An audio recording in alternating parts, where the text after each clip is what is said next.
মনোনয়ন জমা দিতে আসার সময় এবার সিউড়িতে মুখোমুখি তৃণমূল এবং বিজেপি। তৃণমূল কংগ্রেসের জয় বাংলা স্লোগানের পাল্টা জয় শ্রীরাম স্লোগান বিজেপির। জেলা শাসকের দপ্তরে মনোনয়নপত্র জমা দিতে আসেন দুবরাজপুরের প্রার্থী অনুপ সাহা। মনোনয়ন জমা দিতে আসার সময় সিউড়িতে শাসক দলের দলীয় কার্যালয়ের সামনে ওঠে স্লোগান, পাল্টা স্লোগান দেয় বিজেপি।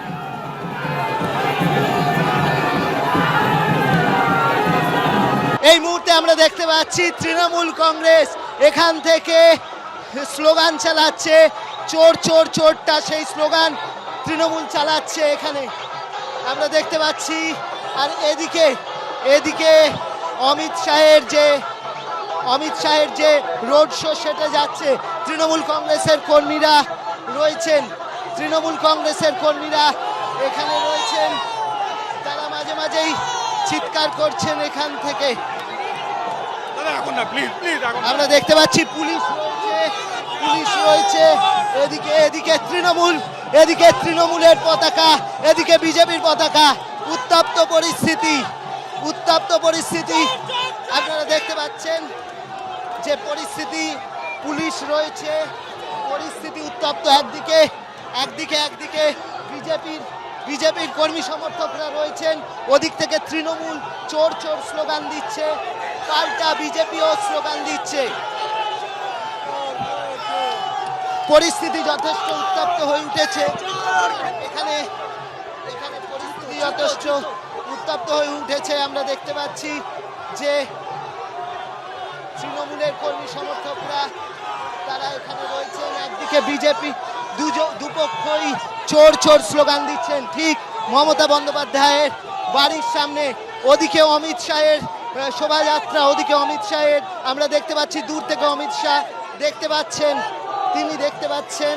এবং এইখানে এই মুহূর্তে মমতা বন্দ্যোপাধ্যায়ের বাড়ির সামনে আমরা চলে এসেছি। পরিস্থিতি, পুলিশ রয়েছে এখানে, পুলিশ ব্যারিকেড করে রয়েছে এখানে মারপিট হচ্ছে রীতিমতো। আমরা দেখতে পাচ্ছি মারামারি হলো এদিক থেকে বিজেপি এবং তৃণমূল কর্মীদের মধ্যে চড় মারামারি হলো।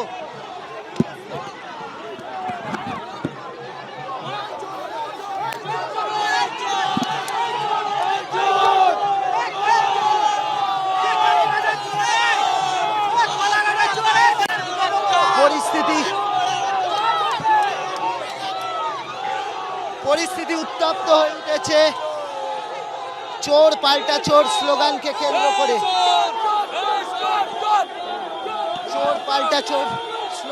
কেন্দ্র করে। পরিস্থিতি উত্তপ্ত হয়ে উঠেছে।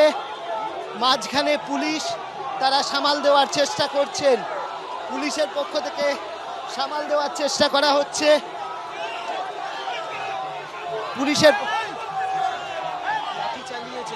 পুলিশের পক্ষ থেকে সামাল দেওয়ার চেষ্টা হচ্ছে। ঠিক কালীঘাটের সামনে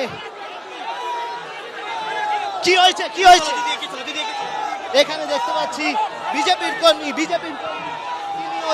তিনিও তেড়ে যাচ্ছেন, বিজেপির কর্মীরা তারাও তেড়ে যাচ্ছেন, তৃণমূলের কর্মীরা ওদিক থেকে স্লোগান দিচ্ছেন। যথেষ্ট উত্তপ্ত পরিস্থিতি। অন্যদিকে অমিত শাহের রোড শো চলছে এখানে।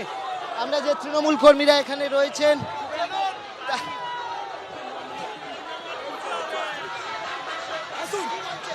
বলছি অমিত শাহ কেন এসছে? বেকার এসছে, টাকা খরচ করে। আমাদের জিতবে তো দিদি, কেন অভিষেক বন্দ্যোপাধ্যায় সেনা? এরা ঘুরতে এসেছে, 4 তারিখের পর এদের কারোকে দেখা যাবে না। মমতা ব্যানার্জি ছিল, থাকবে, আর আছে। এখানে আমরা দেখতে পাচ্ছি তৃণমূল কর্মীরা চোর চোর স্লোগান দিচ্ছেন, পাল্টা হচ্ছে বিজেপি কর্মীদের। মাঝখানে পুলিশ, সেই পুলিশের পক্ষ থেকে চেষ্টা করা হচ্ছে মেনটেন করার, কিন্তু এখানে যারা রয়েছেন কি বলবেন? তৃণমূল এখানে এরকম করছে, আপনারা কি বলবেন? আর এটা ওনাদের পাড়া, ওরা করবেই। ওরা যেভাবে করছে, ওরা ভাবছে ভবানীপুর জিতিয়ে দেবেন মুখ্যমন্ত্রীকে। শুধু সময়ের অপেক্ষা, 4 তারিখ অবশ্যই। এই আচরণ ভারতবর্ষের গণতন্ত্র আপনি কোথাও পাবেন না। এমনকি কেরালার মতো জায়গা, যেখানে আমাদের সাথে কেরালার সিপিএম এর প্রচন্ড লড়াই হয়, কিন্তু সেখানেও এই ধরনের অগণতান্ত্রিক ব্যবস্থা আপনারা কোথাও দেখবেন না। এবং এই ভয়ঙ্কর পরিস্থিতি পশ্চিমবঙ্গের রাজনৈতিক পরিস্থিতি যে তৈরি হয়েছে, অসৌজন্যতার রাজনৈতিক পরিবেশ, হিংসার রাজনৈতিক পরিবেশ, পরস্পরকে শত্রু ভাবাপন্ন মনে করার এই যে পরিবেশ, এই পরিবেশের জন্য দায়ী হচ্ছে তৃণমূল কংগ্রেস। बंगाल में के कोने कोने में, कलकत्ता जाइए, दुर्गापुर जाइए, उत्तर बंगाल जाइए, हर जगह पे एक ही आवाज है, ये सरकार को बदल दो, ममता बनर्जी को बाय बाय टाटा कर दो। पूरे बंगाल की जनता मांग कर रही है कि महान पश्चिम बंगाल के अंदर अब परिवर्तन होना चाहिए।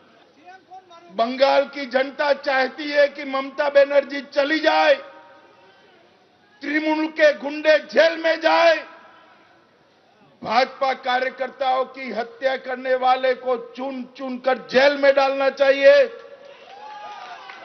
तो मैंने बोला भाई तकलीफ क्या है? तो उन्होंने कहा टीएमसी के गुंडे वोट नहीं करने देंगे। मैंने कहा है इस बार कोई डरना मत, कोई गुंडे की औकात नहीं है जो बंगाल के वोटर्स को रोक पाए। इस बार भय मुक्त होकर वोटिंग करना है और सिर्फ हराना नहीं है टीएमसी को, मूल समेत उखाड़कर बंगाल की खाड़ी में फेंक देंगे। भाइयों बहनों, जिस प्रकार से बंगाल में মমতা বন্দ্যোপাধ্যায়েরই গেম প্ল্যানে পুরো বিষয়টি হচ্ছে। মমতা বন্দ্যোপাধ্যায়ের উস্কানি এর পেছনে দায়ী, মমতা বন্দ্যোপাধ্যায় এর পেছনে দায়ী। পশ্চিমবঙ্গে যত দাঙ্গা মমতা বন্দ্যোপাধ্যায়ের সময় হয়েছে, এই এত পরিমাণ দাঙ্গা পশ্চিমবঙ্গে অন্য কোনো শাসন ব্যবস্থায় হয়নি। এবং এই দাঙ্গার মূল কারিগর হচ্ছে তৃণমূলের স্থানীয় নেতা, যারা মমতা বন্দ্যোপাধ্যায়ের বুদ্ধিতে এই সমস্ত দাঙ্গা করেছে। গতকাল সুপ্রিম কোর্টের নির্দেশে যখন বিচারপতিরা এই অভিযানে সামিল হয়েছেন, তাদের উপরে 15 ঘন্টা ধরে যে আক্রমণ চলল তা সম্পূর্ণভাবে সংসদীয় রীতি নীতি, শিষ্টাচার, যুক্তরাষ্ট্রীয় ব্যবস্থা, ভারতীয় সাংবিধানিক মানুষের অধিকার এবং সমস্ত নির্বাচনী প্রক্রিয়াকে আজকে লঙ্ঘন করে ফেলল। এটা কোনো বিচ্ছিন্ন ঘটনা নয়, এটা কোনো স্থানীয় মানুষের জনরোষ নয়, এটা পরিকল্পিত। উত্তরবঙ্গ থেকে দক্ষিণবঙ্গকে বিচ্ছিন্ন করে দেওয়ার জন্য আমাদের যে মেরুদণ্ডের মতো যে রাস্তাটি আছে, সেই রাস্তার উপরে বন্ধ রেখে সেখানে রান্না করে সেখানে আগুন জ্বালিয়ে আজকে এতজন বিচারককে সেখানে আটকে রাখা হলো, এবং যাদের মধ্যে মহিলারাও ছিলেন। এবিপি আনন্দ, এগিয়ে থাকে, এগিয়ে রাখে।